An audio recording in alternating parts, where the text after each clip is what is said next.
Hindi na makakapag-scatter. Hindi ka sure. Guys, di na makapag-scatter. Pinalitan ko na yung yung ano niya. Yung Gcash niya. Pinalitan ko na ng password. Subukan mo lang. Hindi. Paano ba naman kasi? Nauubos yung Gcash ko. Kasalanan mo. Ngayon. Ngayon, luto-luto ka. Mood ka na. Uy, kaya na pa ako. Dapat nga ikaw nagluluto na ito eh. Hindi magbabago. Ikaw pa rin. Oh, tangay.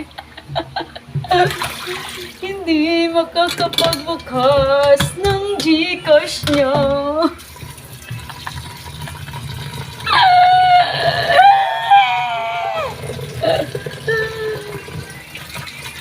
Kanta ka muna. No.